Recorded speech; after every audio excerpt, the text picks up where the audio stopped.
What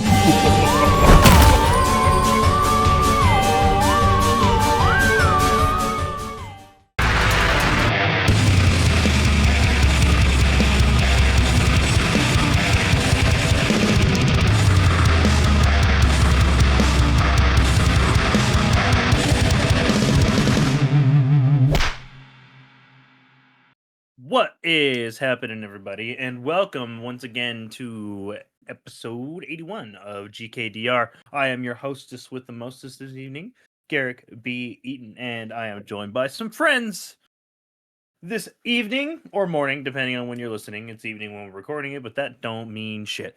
I am joined, as always, by my weekly partner in crime, DJ Sinfix. DJ, how you doing? What you playing? I've been chilling, man. Got off work today, and then been playing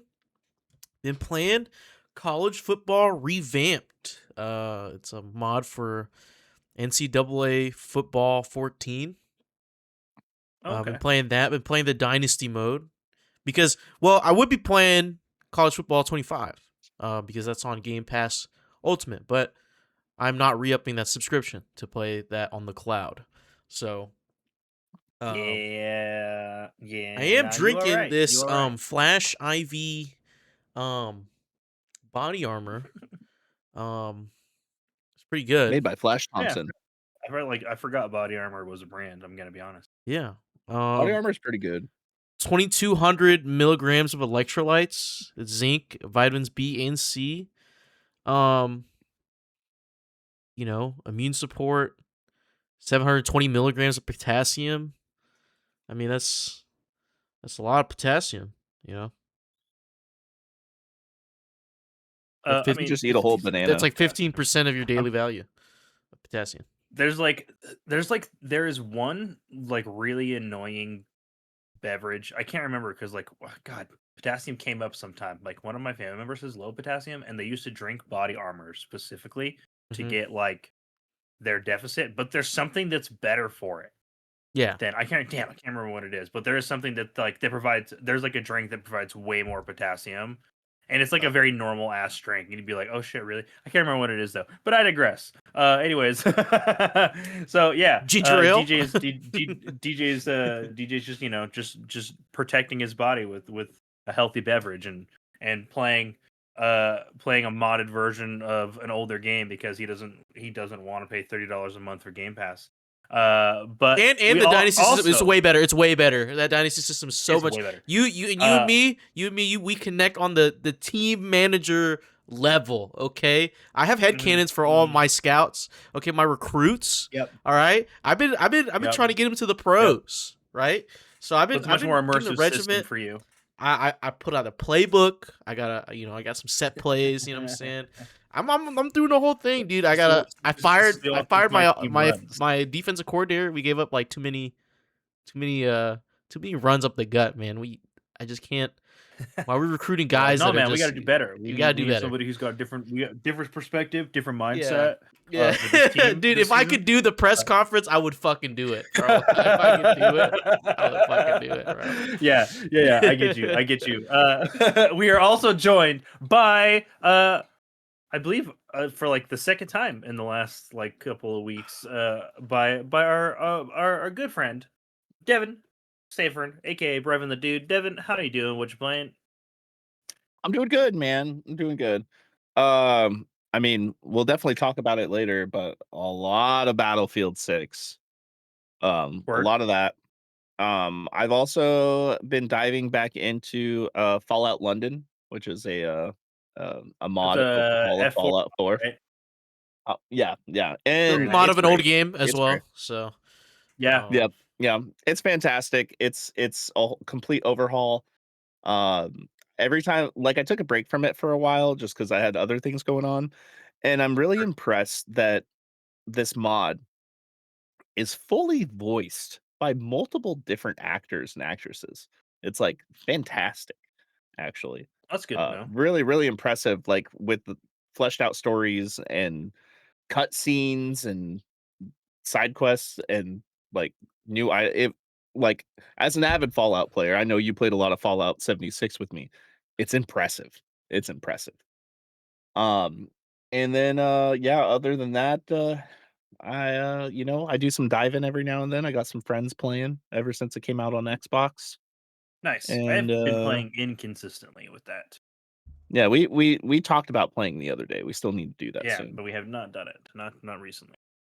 And I also have been playing a little bit of DayZ again with some friends. Um, Nice. got on a Okay. new server and it's really cool. It's a modded server as well. And the admins have been really active with like doing Halloween like type events in the game. Oh, And that's like fun.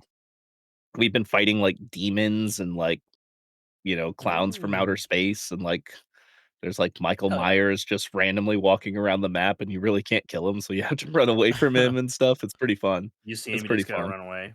Yeah, you just gotta get away from him. That's You good can't stuff. fuck with That's him. good stuff. I like it. I Yeah. like it when games like that do like events. When I was Mhm, like on the when I was like super into like playing V Rising on like official servers and stuff. mhm, I had a couple of servers I did that would do like seasonal events and stuff while the server was running. mhm, I had a really good time with it. So mhm. that's super fucking dope. Um, Yeah, and the best part of that too, it's like completely community driven. So it's just mhm. like coders and modders, like actual like developers that are just making all this stuff for the game. It's awesome. Word. Hell yeah. That's super dope. And I know you're really big into those like role play servers and stuff, which I'm assuming is Mhm. probably what this is.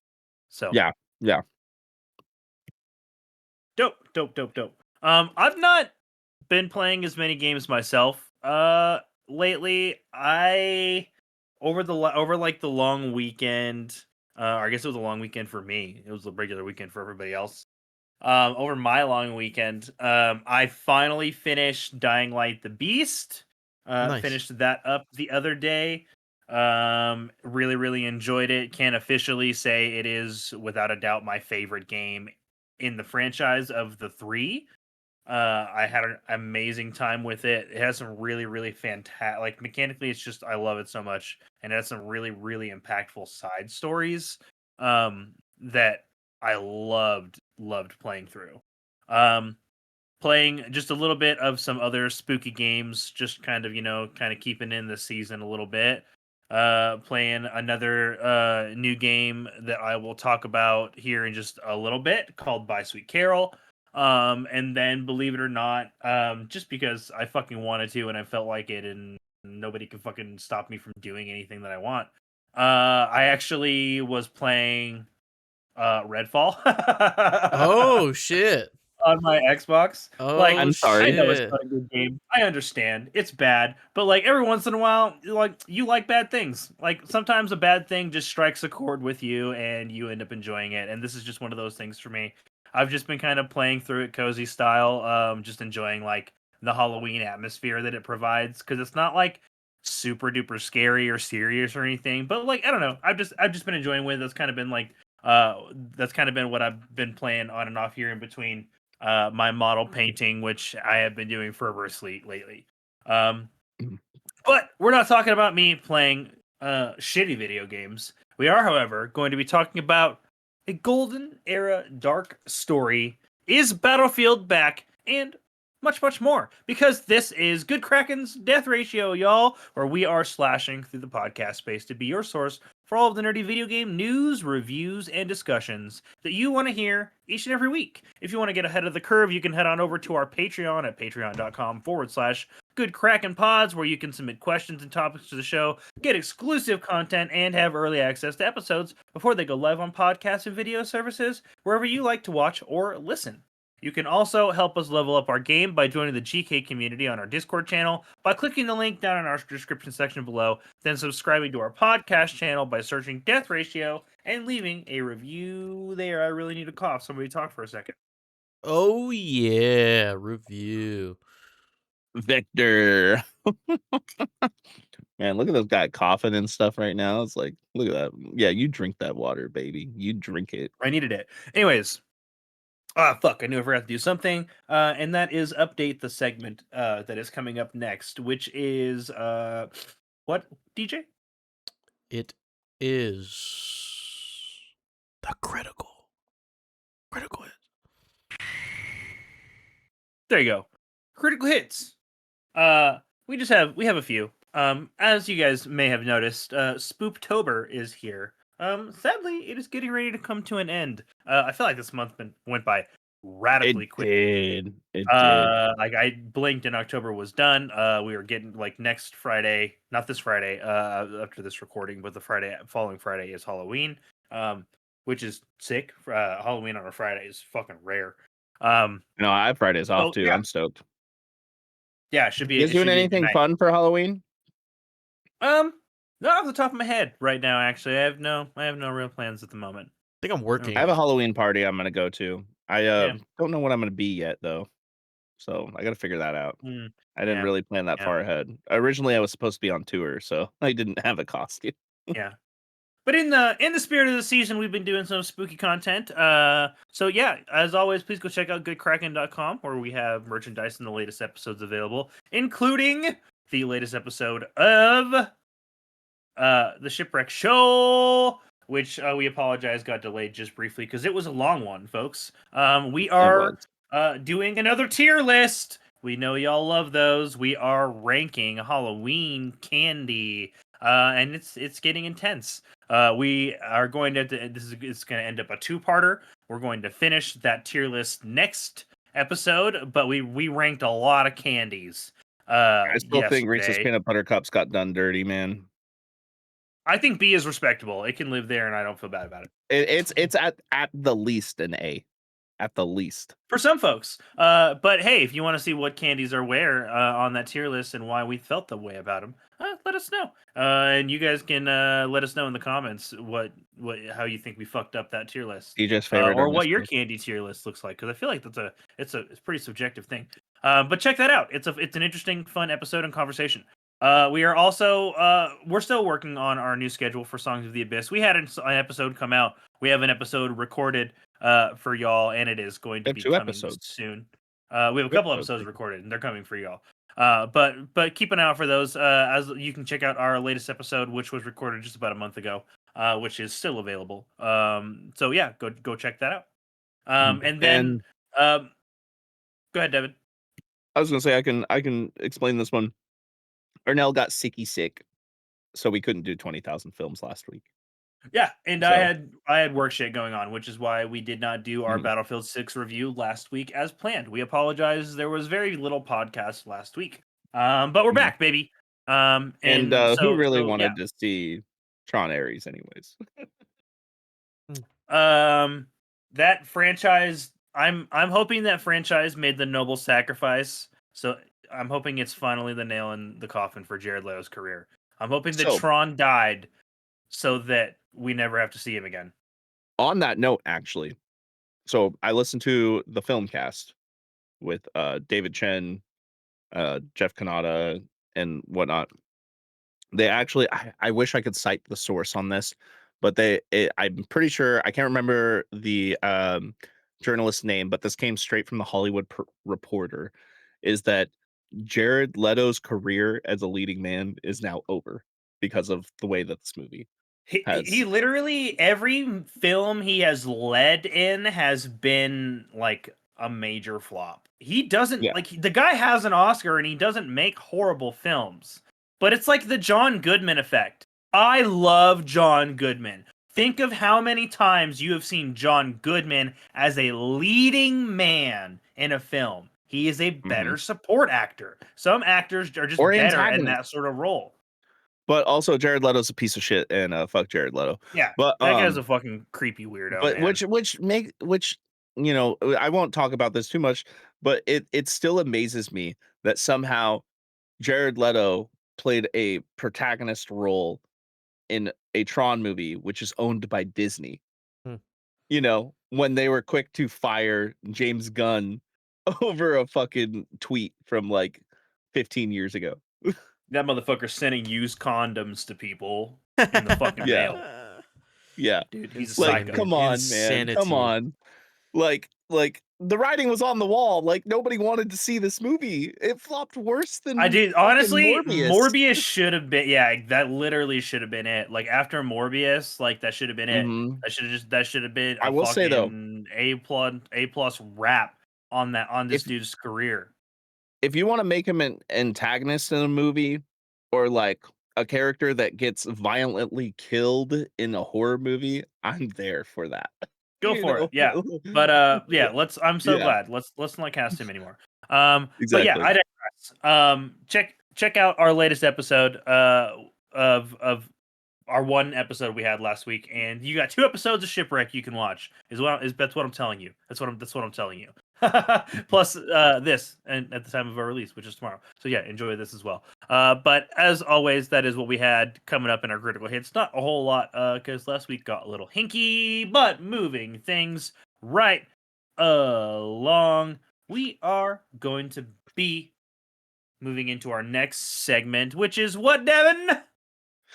We are going to get the sight of the lines in the line of sight. Zoidberg. Zoidberg hands.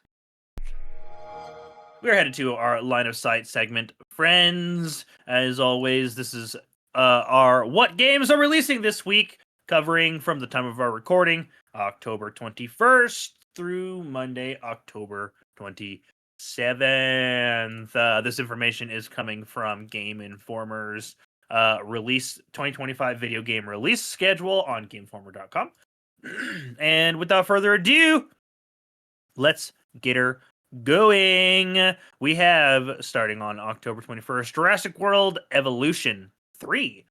Crazy that game has gotten 3 iterations, and I feel like they came out rather quickly. That is on PlayStation 5, Series XS, and PC, available October 21st. We also have Painkiller 2025 releasing on PlayStation 5, Series XS, and PC, the 21st.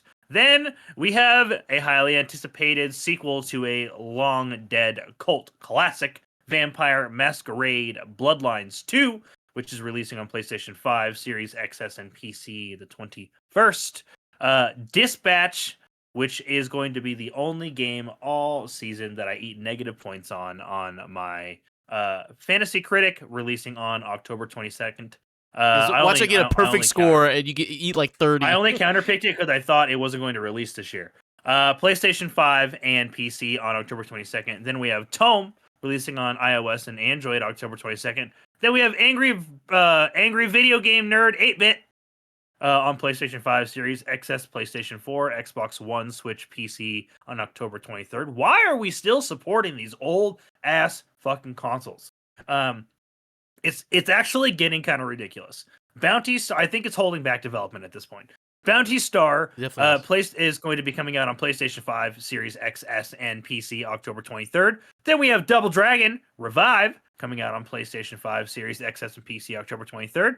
We have Godbreakers, that sounds like an anime-ass game, coming out on PlayStation 5 and PC October 23rd. Persona 3 Reloaded coming out on Switch 2.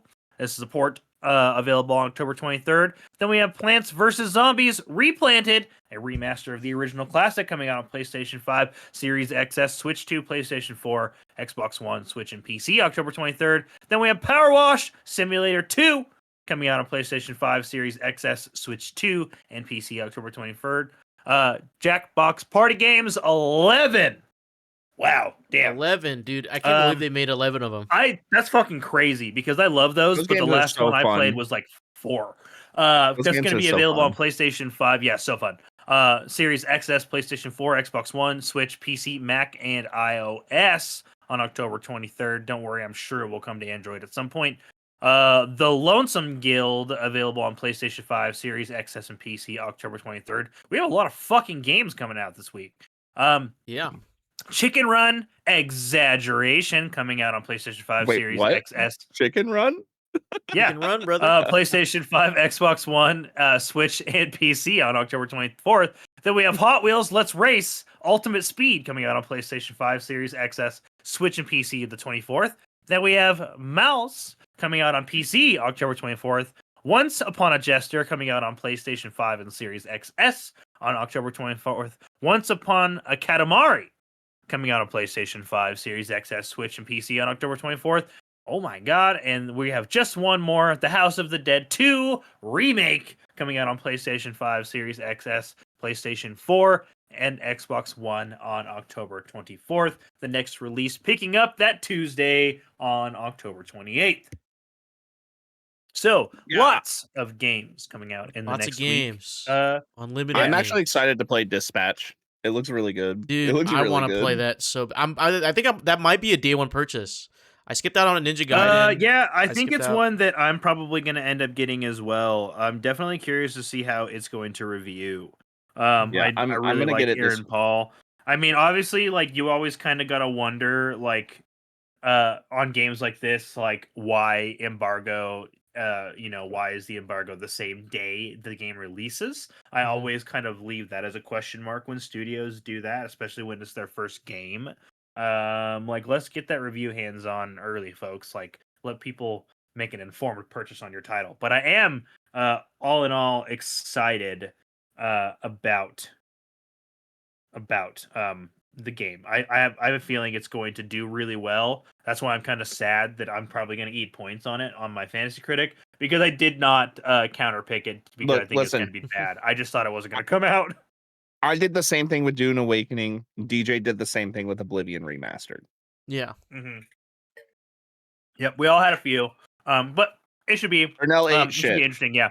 I'm excited for Dispatch. And I will be playing Vampire the Masquerade Bloodlines 2. I actually plan on playing that fucking tonight. That is a day one purchase for me. I just have really fond memories of the original. So I want to see if this sequel, like fucking 20 years later, still holds up. Or can hold up against Oh, the original. speaking of purchases, I secured my pre-orders for Avatar: The Last Airbender Magic cards. Hell yeah. Hell yeah. Nice. I got a box, Nice. a bundle, and the starter box that like gives you like the starter decks and all the stuff to Oh teach yeah, you yeah, how to like play the two Magic. starter decks and the yeah. Yeah, yeah. It The actually learner. Yeah. comes with 5 this time. Wow. One for each color. So I'm That's excited. interesting. Okay. That's good stuff. Yeah. But I got it all secured. I got my notification. My price is locked in on Amazon. I'm good to go. Nice. And I secured a Nice. pre-order for they're coming out with a Teenage Mutant Ninja Turtles Commander deck as well. I secured a pre-order That'll be for a that. fun. That'll be fun. Mhm. I expect several different pizza variant cards. I'll be disappointed Oh, if there there's not. definitely is. I expect I've something already with a seen them. manhole cover.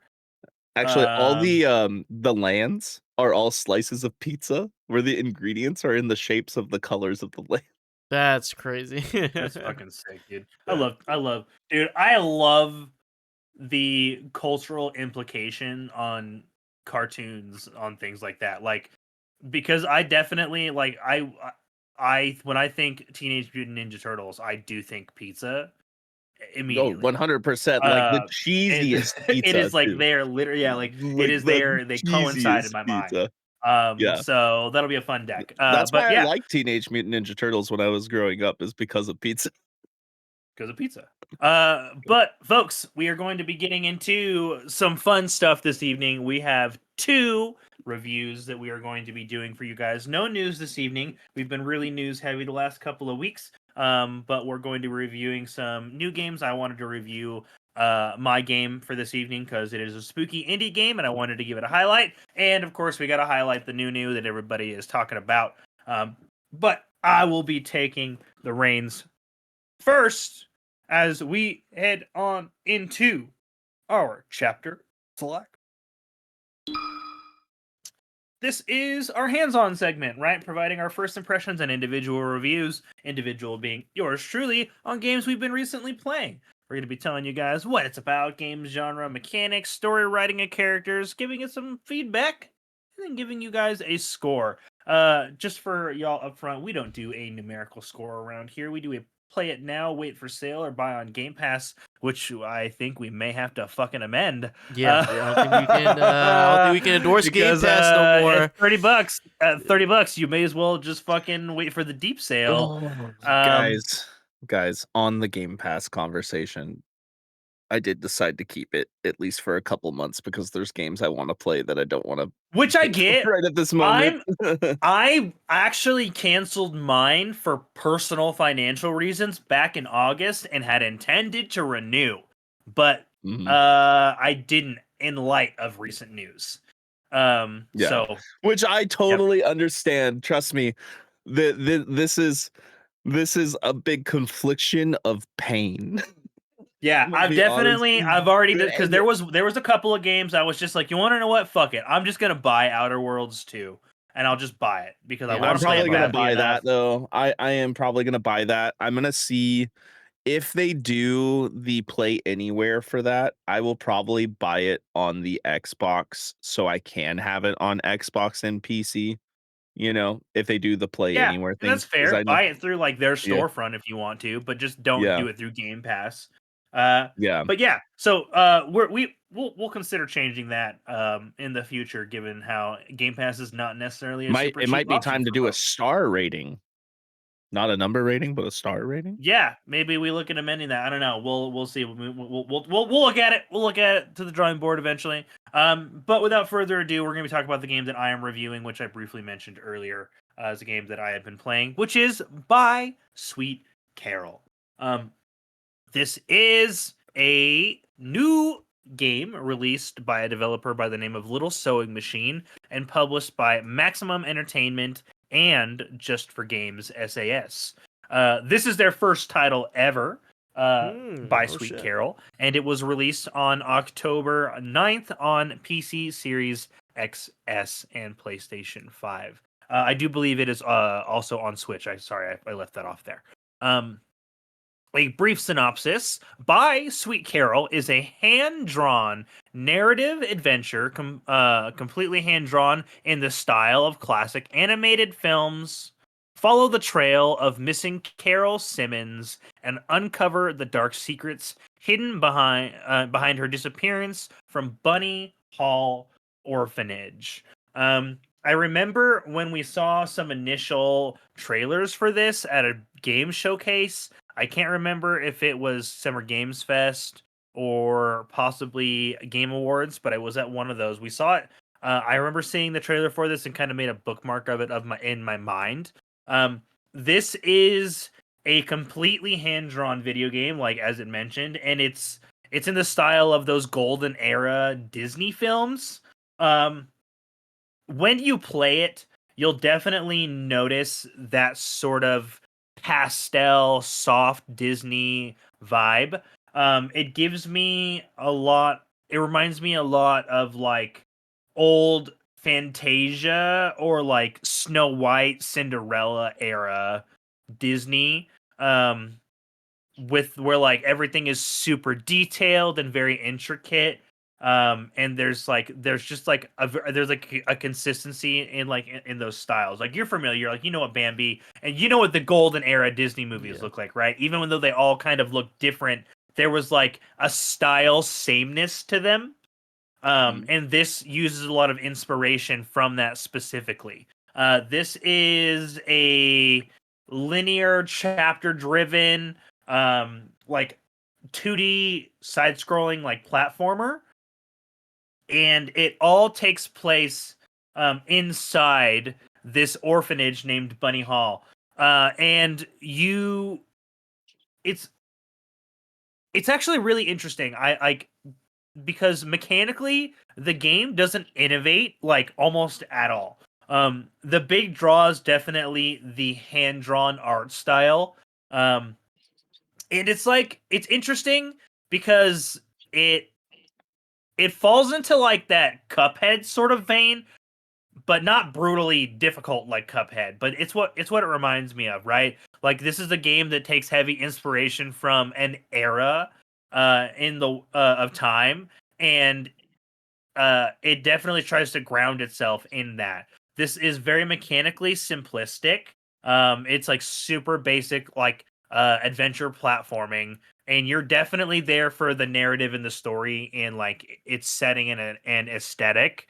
Uh, so you play as Lana, uh, what is her last name? Lana Benton. Planet of You play Lana? as Lana Benton, and she is a young woman who resides in Bunny Hall, and it takes place in like early 20th century in like Europe, Britain. It's very British. The tone and setting and design. So you're basically you find a letter at the beginning of the game that is handwritten by Carole, and it says that she decides to leave Bunny Hall forever. But for whatever reason, there are people trying to stop Lana from reading this letter from the very jump. You have people getting in her way, and like this evil looking owl grabs the letter and flies away with it. Um, and it just has a lot of really cool Fantasia-like character designs. Everything is very whimsical, and cute, but it's also very, very dark. And I like it's got like that. It's got like that undertone that old cartoons had, where it's just like this is for kids, but also it might traumatize you, incidentally. And I like that, because that's definitely like that's why you're going to be playing this game, is because of its setting in its time and place. So you basically the whole game is around the investigation of Lana trying to find Carole in this Bunny Hall, and you start to find out that Lana may not be who she appears to be, and she has a connection to this hidden kingdom called Carole, which is apparently linked in some way to the orphanage of Bunny Hall.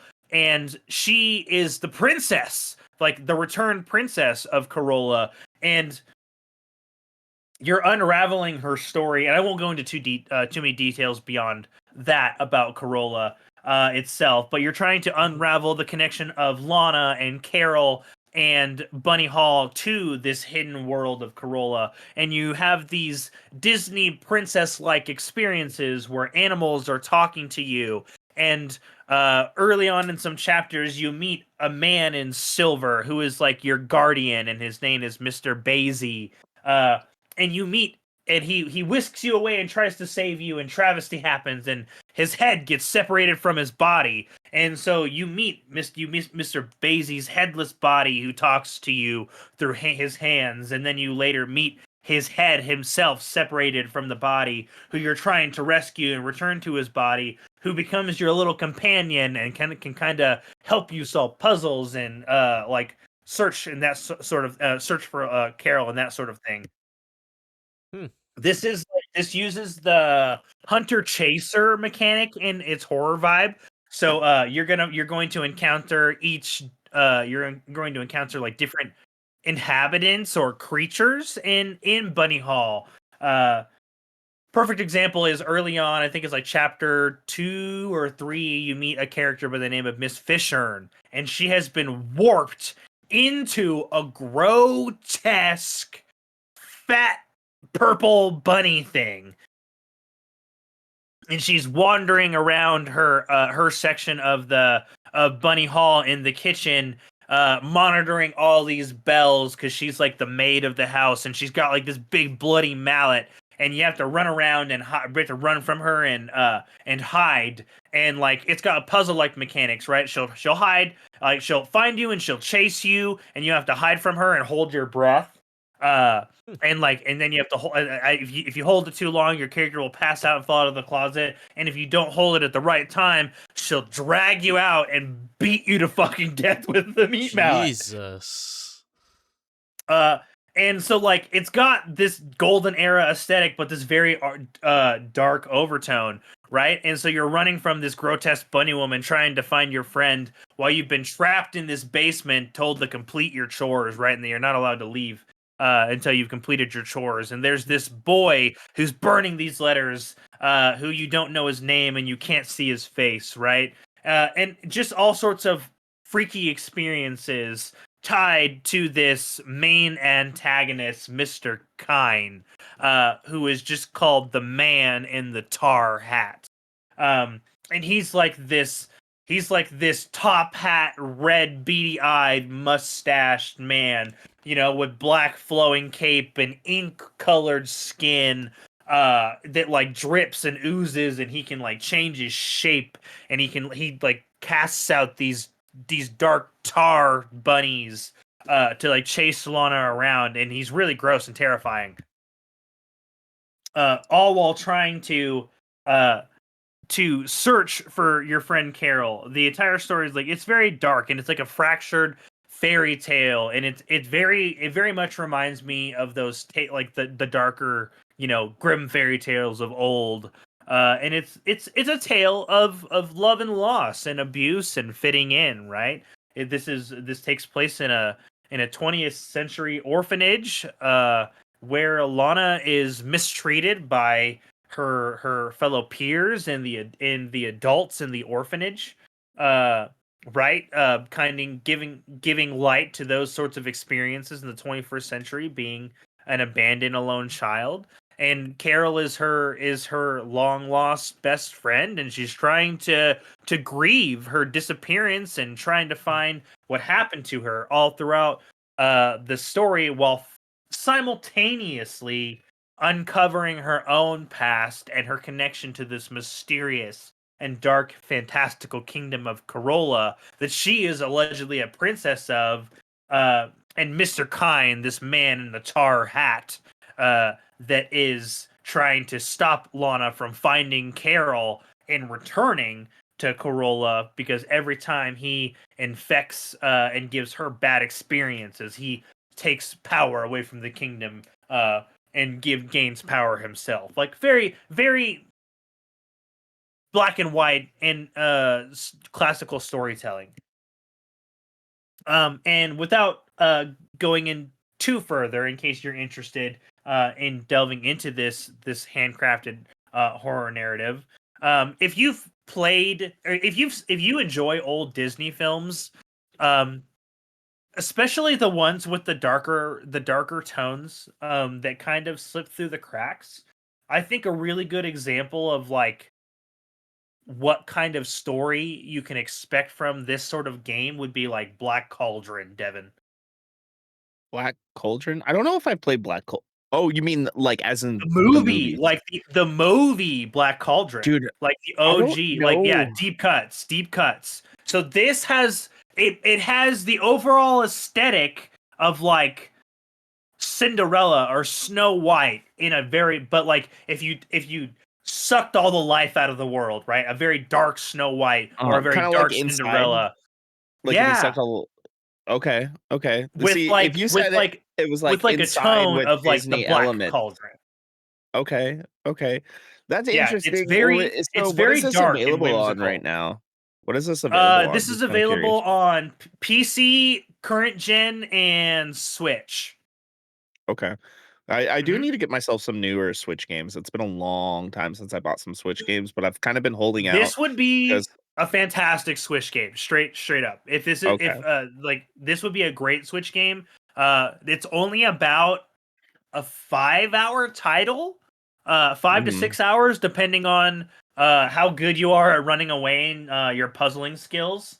Um, Mhm. the game is chapter driven. It's super linear, and it's really straightforward. But I love the aesthetic of the game. It also has like that old cartoon um soundtrack as well. Very, very old school Disney Fantasia sort of Cuphead. soundtrack. Yeah, yes, absolutely. Like it's using like the crescendos to accent things when you do things in the world, and like it's very driven by things like strings and horns and brass. Like it's very orchestral and it's very classical. I I enjoy it. It's honestly it's a really really solid title. For this being this studio's first game ever, this is a very inspired game. I like seeing original concept like this. Like I said, in the genre of this being like like a horror adventure, it doesn't innovate. It innovates on its setting and its hand drawn premise. That takes talent and dedication and work. Hand drawn games are require a lot of nuance. And you can tell that's where the focus of this game is in the storytelling and in the visuals and the soundtrack and its aesthetic. Um, because mechanically it is very, very bare bones. Like you hide with square. When you're in the cupboard, you press X to hold your breath. When you're out of the cupboard, you press triangle if you're on PlayStation, and you will transform into a bunny, which I actually forgot to mention, oddly enough, because that's like your fantastical power. You get like this ribbon, and when you take the ribbon off, you transform into a rabbit, and then you put the ribbon back on, and you transform into the girl again. And you use this as a puzzling step, right? And you use Mr. Basie as like part of that. So you use like these Metroidvania, like these action adventure like puzzle like a platformer style puzzles. While changing into a bunny and like using these simplistic mechanics, running away from these hunters, which they call them in the game, which are the monsters that are gonna chase you down each chapter. And like each chapter onward, you're basically running from like a different sort of monster, doing a different sort of puzzle in a different part of the house, all while trying to find Carole and the deeper connection to Carole. The platforming can be mildly frustrating. I will say that like this is an indie studio, like this is an indie game. There's not a ton of polish on the platforming, specifically when it comes to like climbing and jumping over things. There were definitely some times I got caught by a couple of the monsters because I jumped off of the wall rather than climbing up the wall to run away, sort of thing. So like that misinput based off of like like when it comes to platforming games, like when you're so close to the wall, you'll climb up it, but if you jump at it, you'll like do like the wall hang sort of thing, right? Where you like hang for a half a sec and then you can jump up or out. And so like there's some frustration between like where those inputs and input priorities kind of overlap in the exploration. It only is frustrating when you're in those chase moments, though, when you're running away. Obviously, when you're just engaging with the regular game and you're just trying to jump up a ledge and just move forward, it feels pretty smooth and responsive. But when you're running away from something and you're like, and the difference between being like up against the wall to climb it or near the wall to jump at it makes a huge fucking difference. And I died multiple times to that and found it super fucking frustrating. That mechanically I would get hung up because the game wasn't doing what I expected it to be doing in that moment based off of my inputs. But aside from that, I thought it was an absolutely fantastic game. The end is very sad. It's like it's a full circle. This is a horror game, first and foremost. So despite the fact that it's got like a whimsical aesthetic, it's a little sad. It's sad. I shed some tears. But it is very resolute and it is profoundly interesting. As always, folks, we rate our games on a play it now, wait for sale, deep sale, or hard pass. I picked this game up on sale, but it wasn't on a particularly deep sale. It is $25 retail, which I think for an indie studio publishing their first title is more than reasonable. I think this game is a play it now at its concept to price point.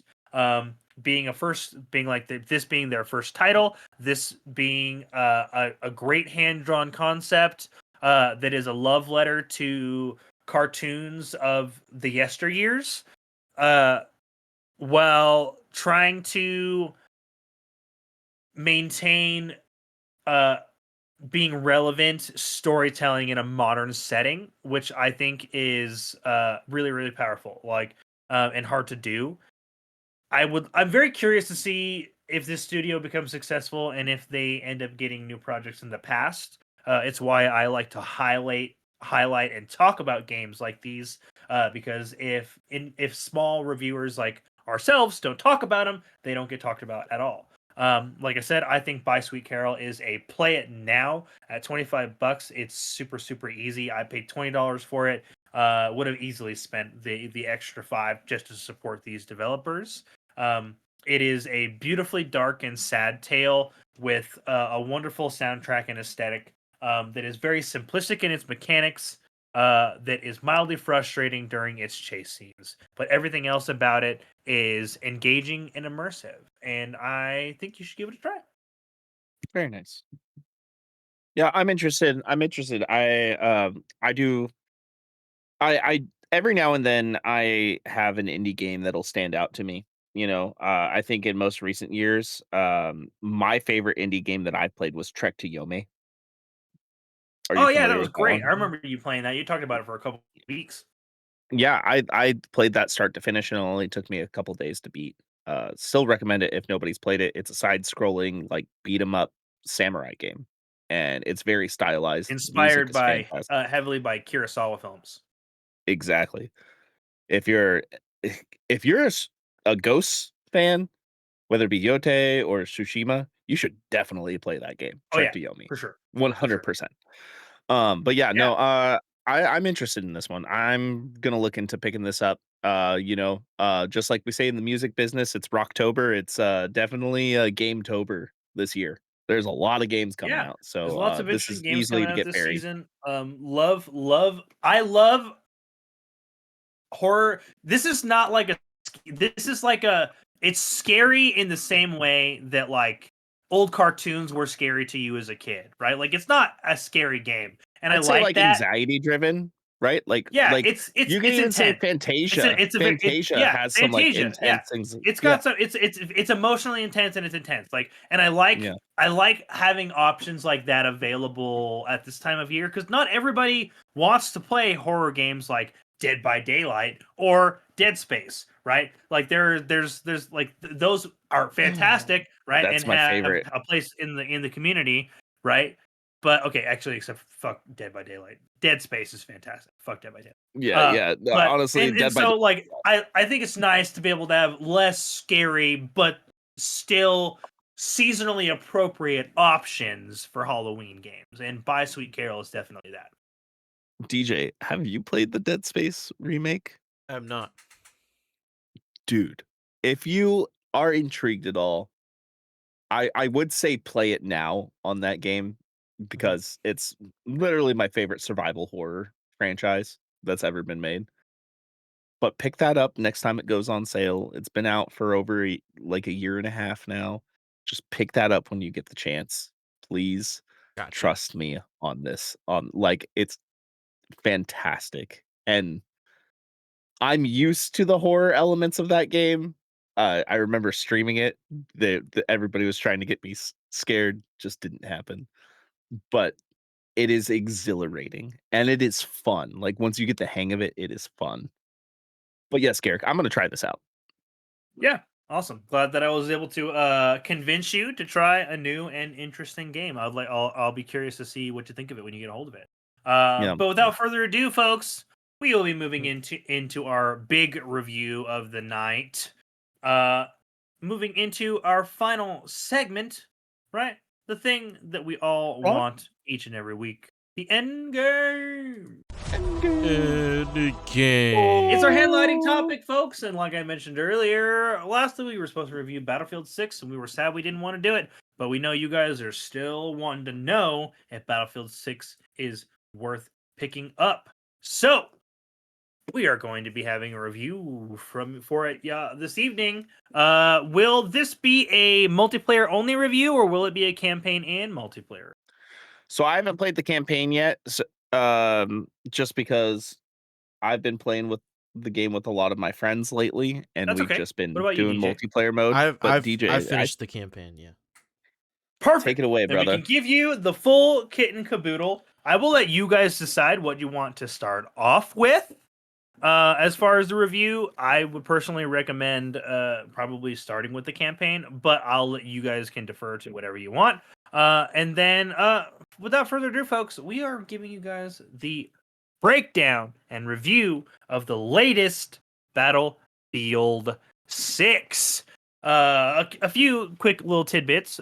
This is coming from Battlefield Studios. This is the first game published under this umbrella banner from Battlefield. It is a conglomerate of studios, which are made up of which studios again, Devin?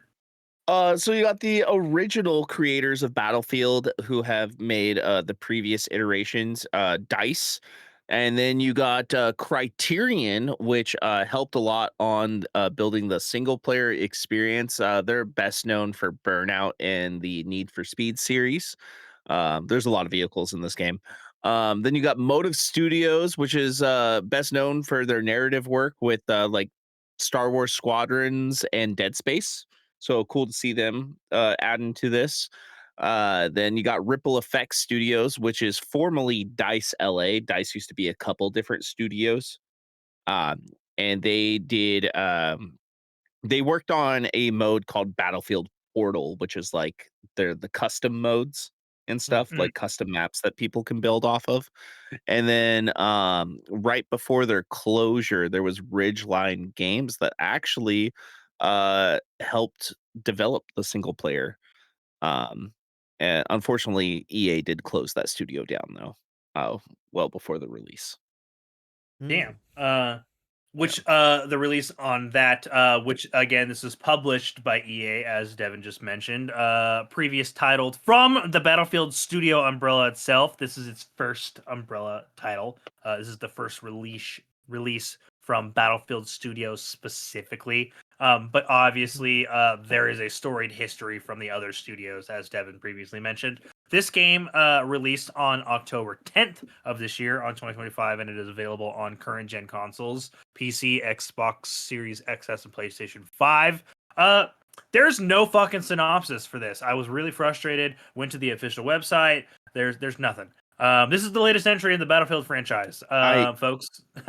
I pulled one up for you if you'd like me to read it. You can go I ahead did and read it find if you one. want to. I just didn't want to. I just didn't. As long as it's not the one off the Wikipedia page, which was the one I deliberately didn't want to use.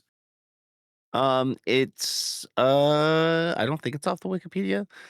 Um, but it's so there's a fictional world set between 27 and 2028 where NATO is on the brink of collapse, allowing a private military corporation called Pax Armada to rise and destabilize global power. The story follows an elite US Marine Raider squad, Dagger 1 through 3, as they fight against Pax Armada's escalating attacks to uncover a conspiracy. So that's like the main synopsis of the story. There you go. That is the campaign. Yep. I'm sure that the campaign setting influences the multiplayer, of course, Oh, here. But without 100%. further ado, I am going to pass the ball to you guys to head off this review. Yes, sir. Yes, sir. Dev, you want to go first since you've played more hours than I have. I've completed the I haven't played story, but you've played I haven't done the more. campaign. I Yes, haven't played the campaign. but that's what I'm saying. Only Like multiplayer. I haven't played like that much of I've played like probably like 5 hours of multiplayer. Like equally 5 hours of the campaign, like 5 hours of multiplayer. So you finished the campaign though? Yes. Why don't you just round out the campaign because I can go very in depth on multiplayer.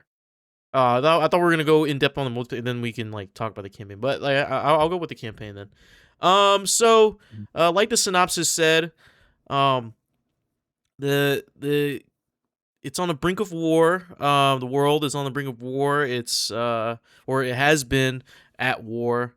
And now private military corporation, the PMC called Pax Armada, has kind of taken over in the sense of it is like the most powerful military. It has the most influence, even like I think over NATO in some aspects. Um, or they've contracted a deal, so they're now global. So you'll see Pax Armada everywhere, snuffing out flames of resistance or anything of the sort. So so the story follows multiple characters, 5 to be exact, but mainly to Sergeant Murphy. He is the first character you see. He is the first character that you embody within the campaign. You you start in a looks like a forward operating base for the U.S. military, and I believe you're like the Rangers or something. You're already part of a pretty deep squad. With 3 of your other squad mates, you have to hold this um like airfield, this forward operating base out in Georgia, the country, I believe. Not the not the state in the US. And basically you get ambushed, you watch your men die, and then, somehow you get recruited to become part of the Raiders squad, the Dagger 1-3, where you uh meet up with your other squad mates, you meet up with Carter, you meet up with Lopez and Gasparza, I believe that's her name. And then also a CIA contact, which I'm forgetting his name. Battlefield 6 character. Hold on. Jesus Christ. Why can't I just like Google it and find it? Oh, Gecko. Sorry, not Gasparza. Gecko. Gecko Espina. There's Dylan Murphy, which is main character really. Simone Gecko Espina. You have Hayden Has Carter. Lucas Hemlock. That's your CIA agent. He also has his mask. You don't really get to see his face too often. And Lopez as well, who is the engine. No, he's the support. So basically, you're going around the world trying to catch this one villain, Kincaid. He's kind of one of the generals, I guess, of the Pax Armada army. And it's kind of like a globe-trotting thing. You go country to country, battlefield to battlefield, trying to chase this guy, and you're slowly uncovering a conspiracy between Kincaid, Pax Armada, and the U.S. government. And that's the gist of the story. This campaign is about 5 hours long. It felt even shorter to me. And this campaign, in all intents and purposes, it's bad. I think it's the weakest campaign Battlefield has ever put out. You think so? Even over Hardline? Because Hardline's pretty bad. Yeah. I would prefer Hardline over this. Really? Because Hardline is cops and robbers. Yeah, but at least there was like interesting mechanics. Like there's, you know what I'm saying? It's something new. This feels, and I was telling Garrick this, I texted Garrick this. This feels like they're trying to copy Call of Duty so bad. So bad, dude. Where there's situations and scenarios that are almost one for one. Scenarios you would see in previous Call of Duty campaigns. There's a literal helicopter crash where you're fighting down to the last man to the last mag, which is very akin to Modern Warfare 2 when they set off the EMP in space and everything goes down, and Ramirez is trapped in the helicopter, and one of the Rangers like, last mag, make it count, and then it's that. Yeah. There's also the room clearing of a triple story house, very akin to Modern Warfare 2019, where they did night vision to clear out like this like London like townhome. There, in the way the team is set up, Dagger 1-3 is like kind of a makeshift Task Force 141. Has Carter is kind of like your Captain Price. He's trying to be like, but he's like American. He's trying to be badass. Hemlock, who wears a mask for like a majority of the time. He wears face paint and a mask. He wears all black. That is Ghost, except doesn't have an attractive voice. is not British and actually reveals his face like 80% through towards the end of the campaign, and you're like, that's just a regular guy. Which I don't doubt Ghost is, but there was like a mysticism about Ghost, that the character Ghost, Simon Ghost Riley, that you're like, dude, that he could be a fucking wraith. Who knows? Right? Lopez comes out of nowhere. We get no exposition on Lopez. He just kind of, he's just there. He just comes in, he makes a couple quips. He's kind of like I guess a little bit of comic relief. He's kind of just lighthearted. He wears glasses, makes a couple jokes here and there. Simone Gecko Espina, you do get to play her in like the second mission. She's the sniper. She has a little bit of backstory. Like you can tell there's history between her and Has Carter, the lead guy. But nothing is expanded. You're dropped into the middle of this story with no exposition, barely any time to get to know any of these characters. So you have no time to care. Genuinely no time to care. It's just, all right, here, you are here, you're this person, now you're this person, and now you're these persons together, and now you're facing this guy, but you're also facing this other person from your past that we showed you earlier that was helping you, and now you're facing both of them at the same time, but you only face this person in cutscenes, and you face this guy also in cutscenes until the final fight, which you actually don't have a final fight. And then the story sets up this conspiracy for, I'm guessing, story expansions? Or the next game down the line? This was such a last minute thing. You can tell. You play through it and you're like, holy crap. There's like no mocap. There's no, like, they're just reusing animations from the multiplayer, which I'm assuming they're using for everything. There's, even when they're talking in game, you're in the game, they're talking, their mouths are not moving. They're just walking with you.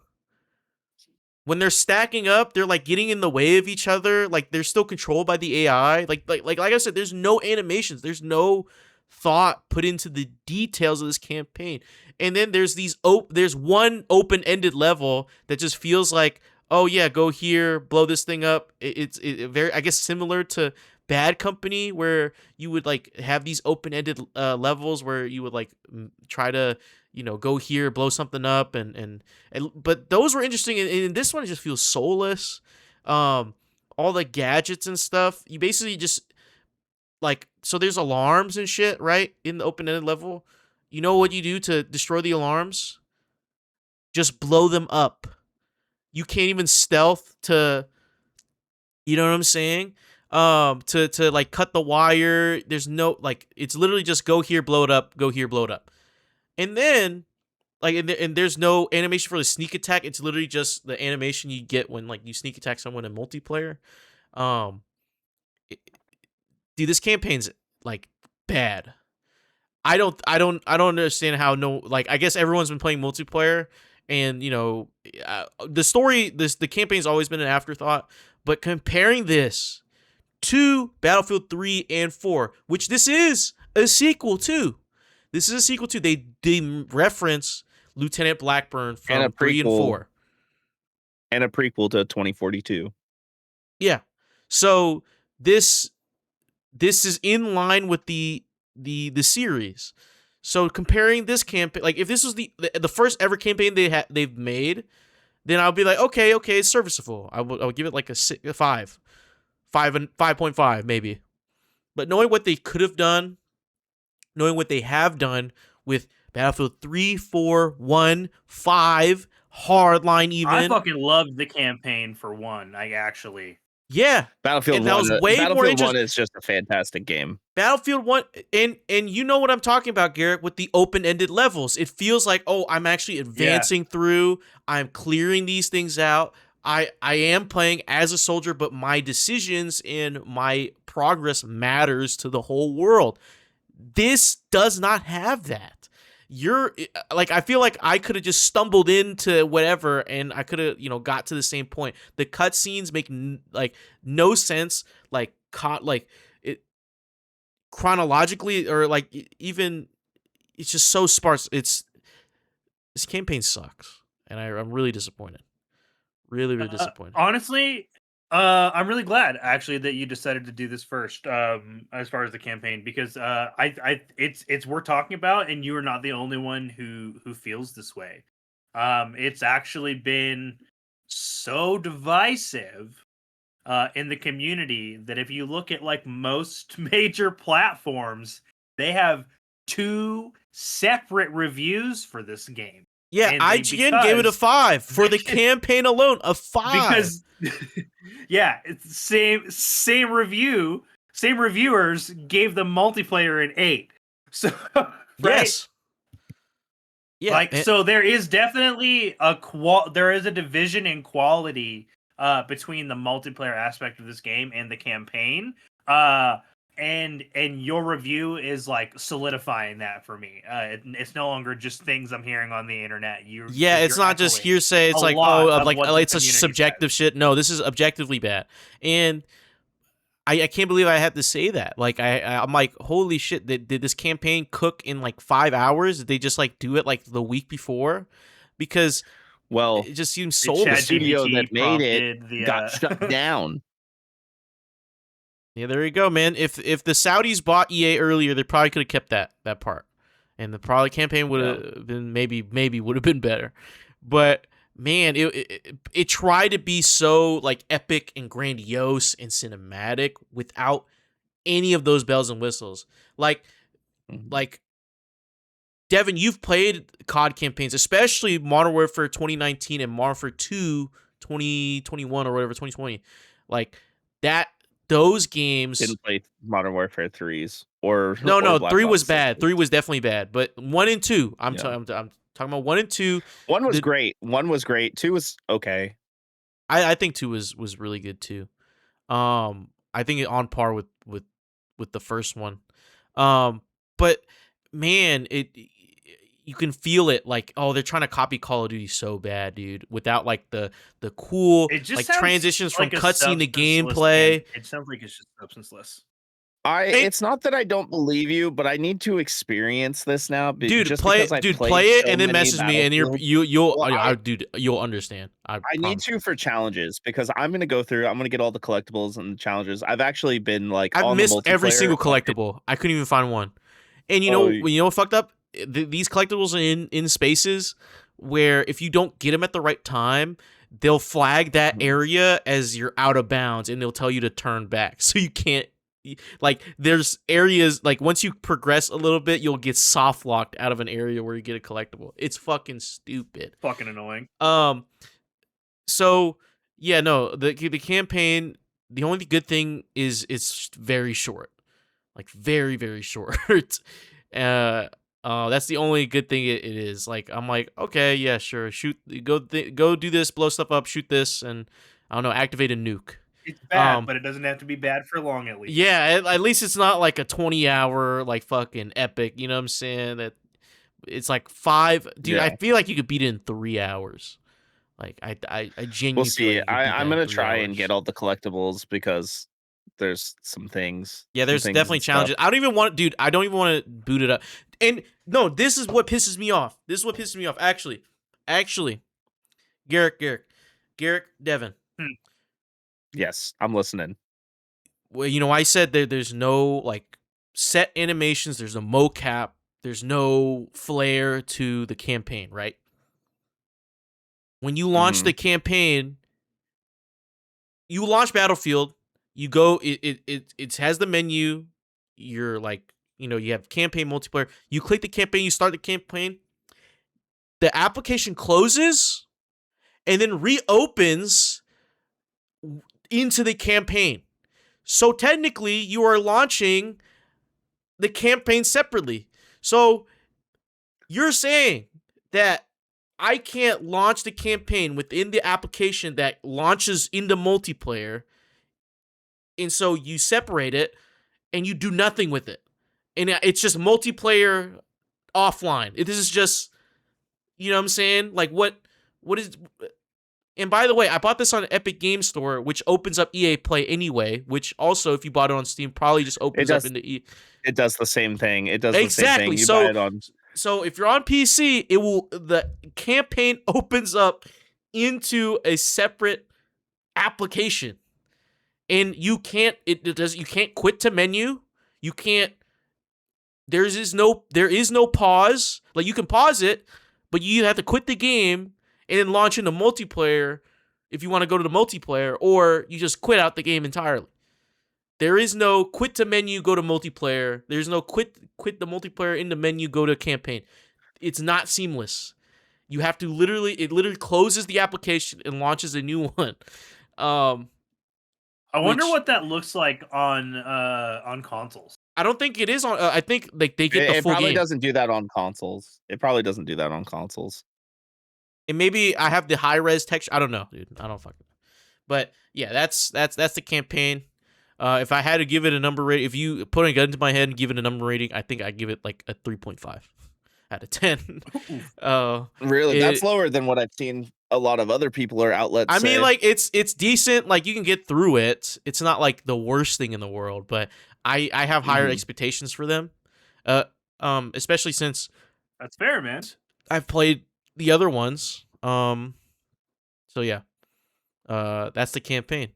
But you know, the meat and potatoes of Battlefield 6 isn't in the campaign, unfortunately. But fortunately for the multiplayer, it is the multiplayer. So Devin, why don't you talk to people about the multiplayer? My dudes, I have been playing Battlefield religiously, except for Hardline. I bought that, tried it out, and I returned it actually. But I've been playing religiously since Bad Company 2, expansions and all. I have always preferred Battlefield over Call of Duty.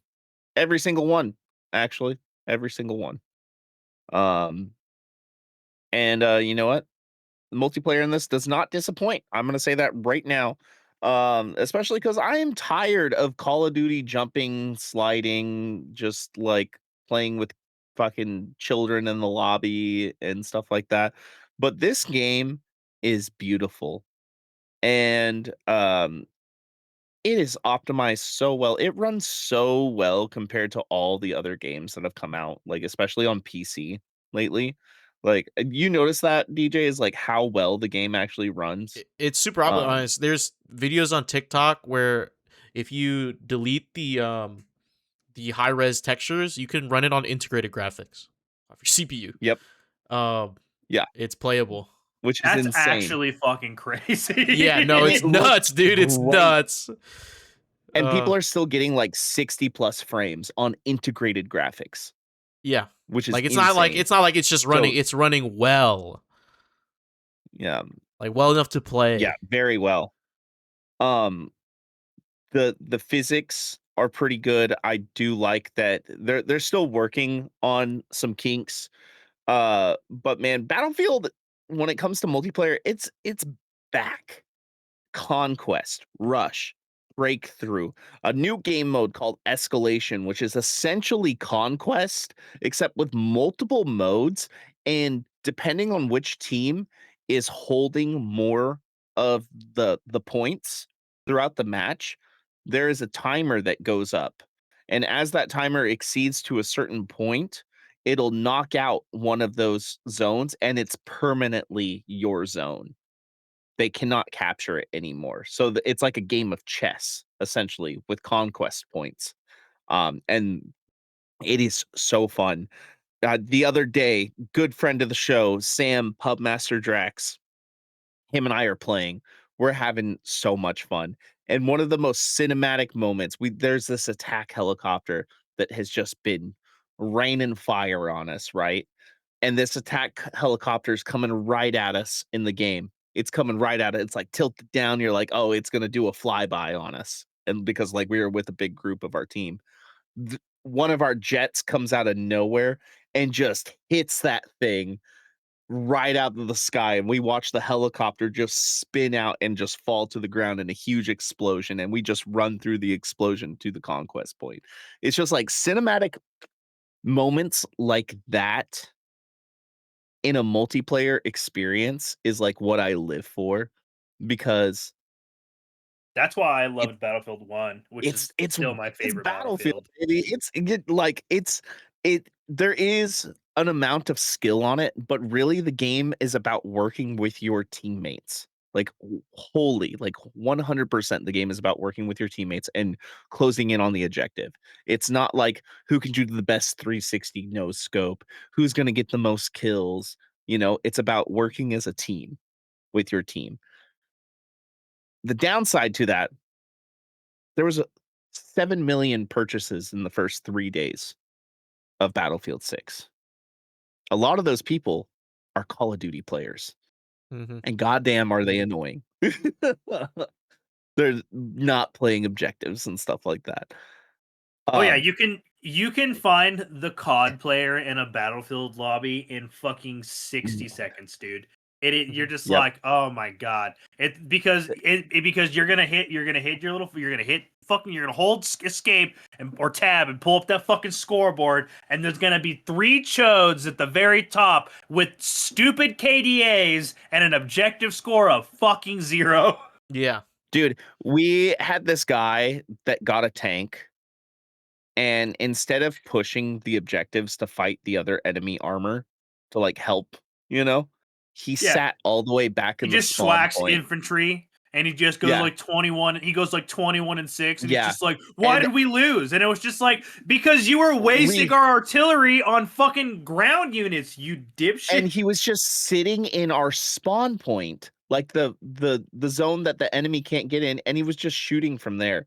And Yeah, everybody on our lazy game, team was lazy in gamer. the team chat calling him out, like trying to get him like, dude, what are you doing? Come out of the zone, like push the OBJ. Like that's how you play Battlefield. You push the OBJ. You blow up, we wait for another one to spawn and then we push again. You know what I mean? That's how you play. But with that being said, the 32 on 32 format is perfect on Battlefield. That usually comprises of about I want to say 6 squads. Yeah, 6 squads of 4 on each team.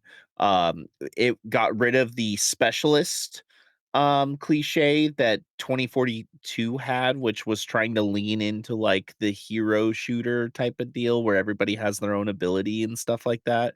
It's back to Yeah, the that's original. like Yeah. specialist, support, assault. So no, it's back on assault, recon, engineer, and support. That is the Good. 4 core. The four. It's back Good. on that. Yep. And which is great. That's how Um Battlefield should be. Exactly. Every class has its own gadgets that they can use, i.e., engineer is using, anti-vehicle mines and different types of rocket launchers and missile launchers of such. And then you know, support has your ammo and your health, as well as they have things like trophy systems that that take out grenades and stuff like that as they're like thrown or launched at you. And they also have the paddles so you can go around and revive people, the defibrillators. And each class also has certain type of weapons that they excel with. In Battlefield 6, you do every class can use every weapon, but like the assault class has extra benefits when using assault rifles. The engineer class has extra benefits when using submachine guns. The recon class has extra benefits when using sniper rifles, and the support class has extra benefits when using um, the LMGs, the light machine guns. Um, Now, there are multiple other um, there's like a few other classifications of weapons you can get. You can get carbines, which are like high rate of fire, like compact assault rifles. That's where you're going to get your M4, your Groza, and stuff like that. those weapons are personally my favorite weapons in the game. The M4 and the Groza, money, money, like very good. Um, and then you got your shotguns and you got your DMRs and stuff like that as well in the game. Um, Now I think um what was I going to say? One of the coolest things is we got classic old school style um freaking level up systems for your weapons and for your characters. So the more you use a weapon, the more experience you get on it, the more attachments you unlock as the weapon levels up. Is it Um just like a really traditional prestige system? exactly. They call it a mastery system in Battlefield. Prestige is like more of a Call of Duty type thing. And it's great. Honestly, it's awesome. Um, the only I think my only flaw with it is you only unlock camos for getting guns to a certain mastery. You don't unlock them off of like how many kills Bit you of a get or how many grind headshots. for Yeah. a simple cosmetic. Um, but the game is fun, man. Not only do you get the builds on the soldiers that you create, you get 3 loadouts, so you can make 3 different loadouts, just, 3 different iterations of the classes that you want on each one. So, like, you can have quick swaps because you can change your equipment and customize your guns in the middle of a match whenever you want, which is a huge plus to me. I like that because sometimes your matches are going for 30 minutes to an hour, depending on what game mode you're playing. Um, Yeah, and Battlefield matches can get pretty lengthy, they can. especially if you're Um, doing like the multi-part missions where it's like you have to do like 2 like or 3 things. breakthrough and stuff like that, or like rush. Um, Now you also have a lot of customizability on your vehicles too. Like vehicles have different countermeasures for explosives, different kinds of shells for the tanks, different kind of LMGs, different kind of radars, sonars, stuff like that. It's awesome that they went that in depth on it, which just makes the multiplayer have a huge variation that everybody could be running a different kind of loadout as well, and seeing the way that all the classes do synergize with each other in certain moments. And you could start a match as a support class and then realize that your team is getting overrun by vehicles, partway through the match, and you can switch to engineer if you want, which is awesome. I like that that's not limited. And that's usually always been the case with Battlefield, and I'm glad that they're sticking to that. Um Now, what was I gonna get over next here with the multiplayer? Something I want to point out. Oh, Sam just messaged me. He goes, "I'm gonna get on soon."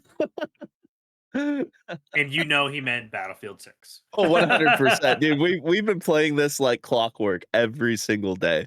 Like we get on for a couple hours, play a few matches, to the point where I'm actually making sure I do every single challenge because you get 3 daily challenges and you get 11 weekly challenges. And I've been doing all of them to get all the XP and everything. Um, right now, Sam is sitting in the top 0.2% in the world at objective in Battlefield, and I'm sitting in the top 0.8% in the world. He's just been playing more than me, though, Y'all are which is fucking insane. nerds, dude. Dude, his I'm so KD torn on this. Like, I don't know if I'm gonna get this game. Like, there's I like the concept of it, and I'm sure the multiplayer is fun, but mm, I don't know if I like it enough to buy it because I'm assuming it's a $70 game, or is it a 70 oh, or $80 100%. game? And I'll 70. I'll say this right now. I'll say this right now, Garrick. I don't view this as a Garrick game. I really don't. It's not your cup of And like tea. I like Battlefield as like a franchise, but Mm. I'm picky about the ones that I play. I Yeah, think especially the campaign not being good. I don't think it's worth 70. It's definitely not worth 70. I Yeah, think see, I have an argument for that. I think once there's more out for the game, it might be up your alley. You know what I'm saying? Because it is still in the early stages of the game. They've actually already announced 3 new maps that they're doing. They've announced some events that they're doing, and they've Battle announced Royale mode. season 1 roadmap. yeah, there's a battle royale mode that's coming that's going to be Battlefield based as well, which is really interesting to me. I think like once they start rolling out like more support and more modes and just more of a variety of things to do, it might be worth picking up for you, down the line. Mhm. For core Battlefield heads, like people like me, uh they refer to us, people in our 30s and 40s that play this game, they call us battle dads, and I've been called that in the game actually already. And I'm just like, I'm not a dad. And they're like, you're a battle dad. And I'm like, all right. It's like what my squad told me one time when I was playing with some YNs. I don't think you can say that. You cannot say Yes, I YNs. can. You cannot Yes, say I can. YNs, dude. What? You know what the N stands Yeah, for, Devin? You know what the neighbor. not with that. No, it's not. It is not. You know you can't say it. um, None of us in here can say that word. I don't think you can it's say just YN. You can say like I anyways, don't know, fucking playing with some kid. young cats and yeah. Um but there are some things that do need to be addressed in the game. Such as there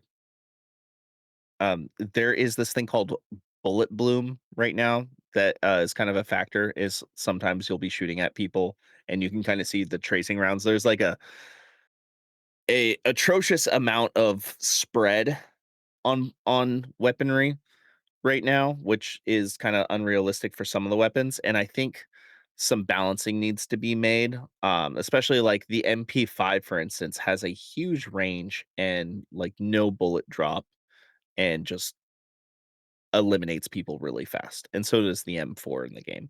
So they definitely need to work on the balancing. Because like if I'm using a DMR, which is a high caliber round in the game, I should be able to drop somebody in like 2 to 3 shots easily if I'm landing, long range shots like that. Same with like an LMG, high caliber round. It seems that like pistols and submachine guns are way too powerful right now, or and carbines. So and they have addressed that. And there's this weird bug is sometimes when you're running across the field and you hit a rock or something, like as you're running, your character just kind of like launches in the air a little bit, like Oh, too like the much. contact physics are a little weird. Yeah, sometimes. It's very not all the time. Like generally I say the physics are pretty good. Um but there's a few little bugs in it that they have addressed that they are taking care of, especially with the season 1 update coming right around the corner. Um but uh but yeah, I thoroughly enjoyed this game, and the connectivity and playing with people works very, very well. Probably the best that any Battlefield has launched with multiplayer wise in since I've started playing. Um, like usually they have a lot of problems with people being able to connect to each other on launch and parties staying together and not getting disbanded or the game crashing or anything like that. I have 43 hours in this game of strictly multiplayer, and I had the game crash on me once, just once. And that's because I was playing for like 10 hours one day, you know. Yeah. Okay. All right. So, Yeah, long sessions always increase the likelihood of crashes, and that's mhm. any game, regardless of how And I'm optimized. playing on PC. So, I'm also running multiple other programs and things at the same time, you Yeah, know. like you said, like you guys said, it was really, really optimized, which like kind of just speaks to like the Mhm. games as a whole, like at least its final package. Yeah. Yeah. In-game chat works well. Um, and yeah, I'm having a very good time. They already have people making custom servers and lobbies on the game, Yeah, I which hear is the cool. Battlefield And I like the what's it called? That's big in the Lab. Battlefield community, though. Like yeah, their forge yeah. mode, basically their forge mode is it has a lot of freedom, and there's people like making Hmm. like really insane shit right now. Someone made it like, yeah, a zombies Yeah. mode, like Devin said, like the Call of Duty zombies mode. Like you have a buy station, you have like, you know what I'm Hmm. saying? That's It's actually wild. very wild, man. Yeah, it's impressive. I think my complaint though about the Battlefield portal thing is people are making bot lobbies to farm to get unlocks for their weapons and level up their guys. And I don't think you should be able to do that. I think those should be separated personally, just because like when you're playing multiplayer and you're trying to, you're using a gun to unlock stuff, but yet somebody already has like a level 99 something like best loadout that they can possibly have on the Just gun. because they Meta decided to setups. grind for 15 hours against bots on a custom lobby. Yeah. There's not really a lot of skill to that, in my opinion. And like, I hopped in one of those lobbies because people I knew in Discord were doing it. And I was like looking at their kill counts. And one round, people were getting like over 200 and something kills. And I was just like, this is Yeah, that's stupid. And I ridiculous, left. man. Yeah, I left. I was You're like, like, I was like, I would literally rather go do quick match and die like the second I loaded in than do this. Exactly. There's something to be said about gaining everything through skill, right? Like Yeah. in the game. It Like I'm definitely not trying to be the best at the game, but I like feeling that I'm earning my unlocks, you Yeah, know? it also comes with the game on full release is way grindier than the Mhm. beta was. Beta you were getting like attachments left and right. Like you get 10 kills in the game, boom, your gun level up like to level 5. You know what I'm saying? Uh I do unlock stuff constantly. It does not feel that grindy with getting attachments. Like I use a gun for the first time, even like just now starting with the gun. I see that at the end game screen, especially if I switch between a couple weapons because you do situationally, Mhm. I will see the bottom of my screen at the end of the match. It's like boom, boom, boom, boom, boom, boom, boom, boom, boom, all these different attachments. Yeah, I feel the opposite. I do get the attachments, yes, but there's attachment categories. So, Mhm. yes, you get like 5 sights in a row, sure, but I wanted the fucking stock attachment. I want a fucking mag attachment. I want the different bullets. Like those I have to grind for. I can get like Yeah. 8 sights in one match, but I won't get a new muzzle until I play like 10 games. I won't get a new barrel either extended or a small barrel until I play 15 Mhm. games. And I won't get this gun until I completed this challenge that unlocks this gun to get this other gun. So it's definitely way more grindy. Like you can't. Then the beta. The beta you could just like literally play and you get whatever the fuck you want. Like whatever gun, whatever attachment. It definitely felt faster, especially the accelerated double weekends that the open beta was up for. Um, and they've tried to remedy this with XP bonuses. You can have double XP, literally copying from Call of Duty. These like little double XP tokens for your weapon or your character. You can apply them. You can get them in Twitch drops. You can get them through the campaign. You can get them through the deluxe edition or you can get them when you pre-ordered it. So you can get that extra bump of XP when you're playing, so it doesn't feel less grindy. Also, I think you get some in whatever pass you buy or whatever. Um, yeah. Uh, I mean, I've played for a couple days and I still only have like 2, 3 LMGs. I'm just mainly playing support. That's all I've been playing. Um, Mhm. Well, yeah, there's only like 5 LMGs I think in the game right now. there's Maybe only 6. yeah. Some of them are locked behind challenges as well. That's what I'm saying. I And think the challenges yeah. are a grind. I have to no. So first, you have to Garrick. You have to first to get the M249, right? The LMG. You have to unlock the You challenge. have to unlock the guns, right? No. And then you have to unlock the You have to attachments. unlock the challenge. How do you unlock the challenge? You have to rank up. I have to hit level 15 before that challenge Ooh. unlocks, and then the challenge starts.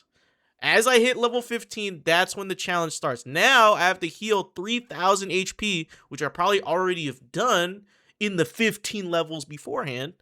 And then along with the heal 3,000 HP, I have to deal like 10,000 damage with grenades for some fucking reason. I don't know.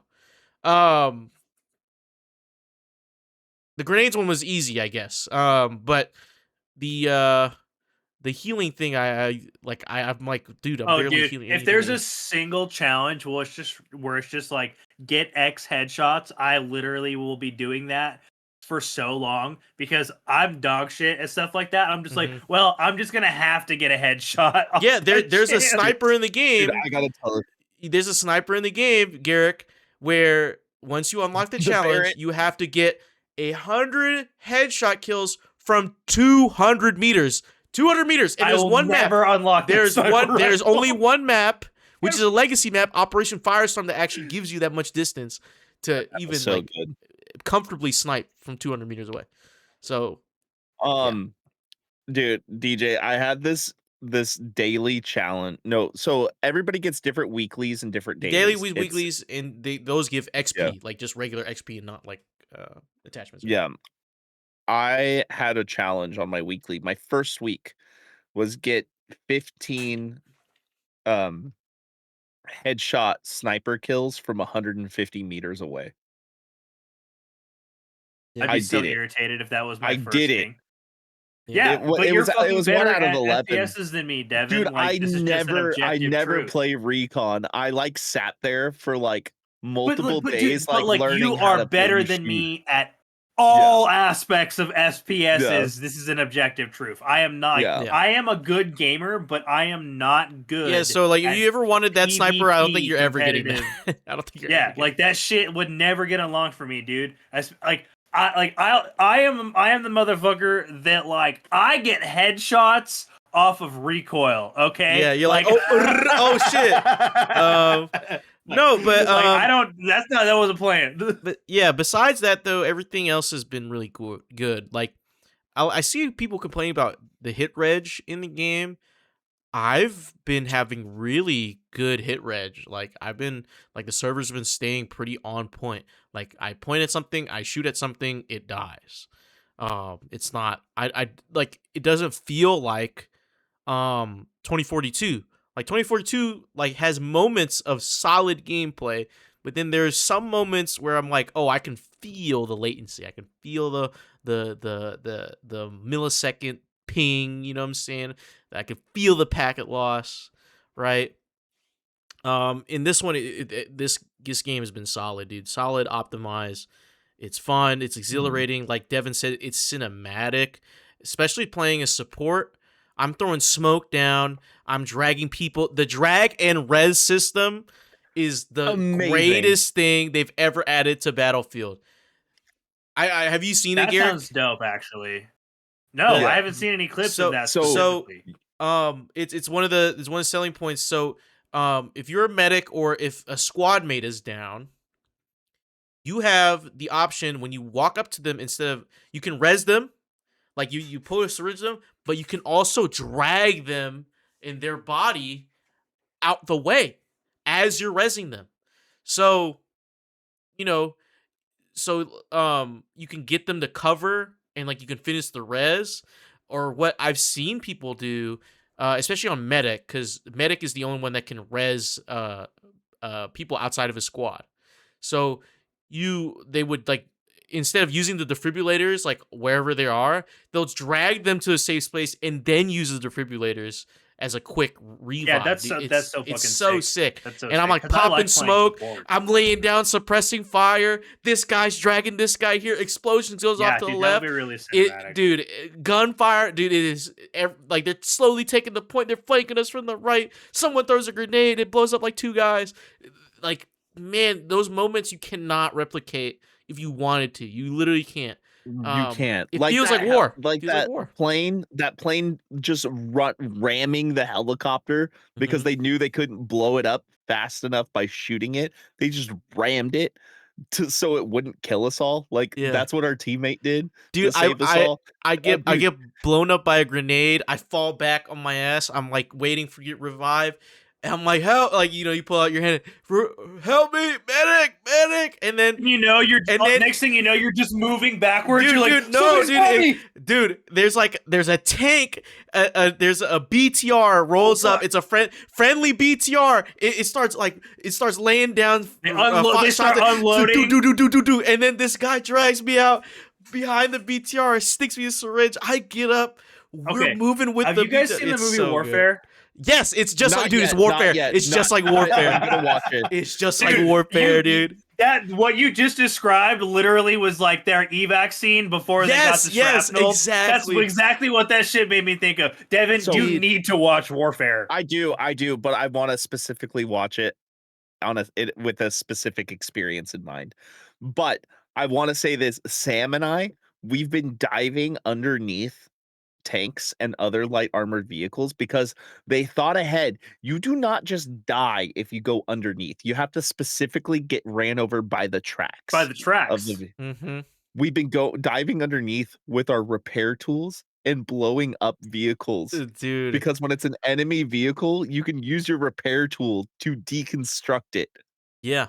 And Dude, so there's like so many you can- mini there's like mini Yeah, like it's details. so sick. Like if you shoot an RPG at a tank, like in its front, it doesn't do that much And you damage, get like but you hit in glancing blows and shit. dude, but if you hit in from like the back of it, oh my god, that's like 90% damage right there.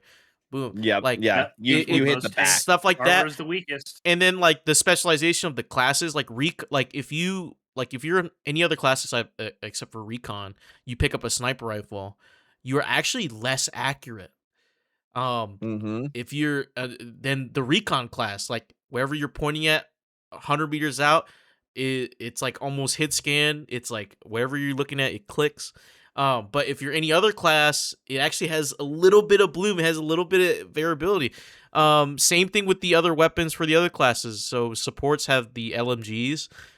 They're So you can use any other weapons, but Yes. the weapons your class isn't trained for, Yes. they are less effective. yes. with. So the supports get I the like that. LMGs and they can run normally with the LMGs instead of the other classes. If they hold an LMG, they run slower. So they're not, the supports are not bogged down by the weight. I'm pretty sure are more accurate as well on those. I think the accuracy thing applies to Especially if you're stationary. yeah. On that note, actually, this game is better when you do take your time to shoot. Like you Mhm. want to stop and shoot. Like Yeah. if you're running and gunning, you are penalized fun. heavily. I Mhm. do So, like, like- I do like that though. Like I like those super sorts of details, especially with like the support thing, right? How Yeah. you said that like you have to be like, if you are a support, like you can carry the thing, right? It's just Yeah. like it's like that's some like Band of dude, Brothers shit, it's right? so And yeah, just it's so you can it's so only grounded. you can only be John Bass alone. Yeah, dude, it is If the you're most support. grounded arcade experience for a shooter. If that makes any sense, dude. That's Dude, cool. It's the most if grounded. Like Garrick, if you're interested in this at all, I will legit help you get this game. I mean, I am. I'm definitely I do. Like I said, I like the franchise. It's just like I have a hard time justifying the price point personally because like I will never play this game alone. yeah. Mhm. So like That's you what's wouldn't hard boot for this me. up, but I will say So like it's hard for me to spend $70 on a game I know I'm never gonna boot up of my own volition. Yeah. I've been booting this game up by myself. I think it's been a great like it's a breath of fresh air in the sense of I can literally throw this game on and not have to think about anything. Like it is such a relaxing yet very stressful experience of being able to just boot this game whenever and have no thought of, oh, if I leave this game I'm not gonna have this and that or like the XP blah blah blah. Oh, I literally don't dude, think about that at all. I literally I just like love drop in that and about great games. Mhm. I love that about Battlefield because like the scale of the matches is always like is like you can kind of open the scoreboard and be like, all right, I like my fuck ass isn't dragging the team down too bad. I can't Yeah, tell you how like- many times I've like been playing. I was playing like again, sorry, mentioning Battlefield 1 because that's the one I played the most of because it's my favorite. But like I can't say how many times there'd be so many matches that like I'd load into Battlefield 1, right, and I'd fucking you'd be like you load in and you start like trudging along and it's just Yeah. like and then you're dead and you're like, Yeah. damn. And then like you like the little timer counts down and then you load in and like literally boots hit the ground and you're dead again. Yeah. You're like, oh damn. And like there's sometimes you're not even living 30 seconds into a respawn. Like, Yeah. but you're like, whatever. Yeah, and it's still fun. Like I play this game until I'm full. and I feel satisfied. Like I could play like literally even Yeah. one game of Sometimes that's a breakthrough. match, sometimes that's 3, Yeah, and then like you're just like, "All right, I'm and then I'm good." like, yeah, okay, I'm done. I feel satisfied. Got a few kills. You know what I'm saying? Some cool stuff happened. You know, I can leave it without like having to crave for more, having to like search for more. It's like everything you need right there. Shout out to YouTuber General Sam. He referenced this game as dad slop. Battle Dad, dude. I get It's called a Battle dad Dad. slop, man, and oh boy, is it dad slop indeed, dude. This shit is real deal dad slop, and I have no complaints, no complaints. This is like Yeah. you Well, work your 9 to boys 5, come home, play some Dude, Battlefield, easy. if you're tired of Call of Duty and you want to get in on a game early and be with it while it grows and becomes even a better game, this is Mhm. that game for you. This is Yeah. a buy it now, in my opinion, just based off of the multiplayer alone. Get your squad together. If they're too tied down by their significant other, find some random hair ties and throw it on their car seat or something. I don't know. This is a play it now game. Ruin the homies relationship so you can play Get the Battlefield squad 6. back together, all right? Mhm. Yeah, man. Hell yeah. Hell yeah. So you all in all, do you concur with that the all in all package is to play it now, DJ? Or do It's you have a hard differing for me, opinion? man. Like I, as a Battlefield guy, this would be a play it now. But if I'm Okay. speaking to the majority audience, that might be like Garrick, that likes the franchise or has seen interest in it, but isn't diehard Battlefield, I would say wait for sale. I would say wait for a sale. Um, I I I mean it's great. It I don't know if it's worth 70. Like if we still had $60 games, oh yeah, buy it now. But that 70 that $10 An extra in $10 makes a extra difference $10 in sometimes. tax, it makes a whole lot of a difference. So Devin. I think I'd wait for sale.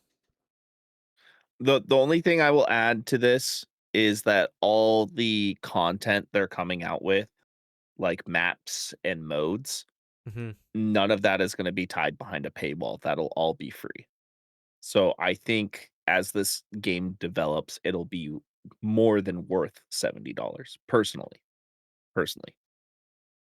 Yeah, And I that's think why I'm that says saying I something. That's fair think wait enough. for But sale. I think both perspectives are super valid, right? Like I think if you're considering the perspective of somebody who's not a big fan, or is Mhm. interested and has like a general fan, like me, maybe waiting for sale is probably the call. But let us know, folks, what you guys think about Battlefield 6. Did you enjoy the campaign? Do you think DJ's out of his fucking mind? Or do you think he's in line with the larger voices of the community and that it is hot shit?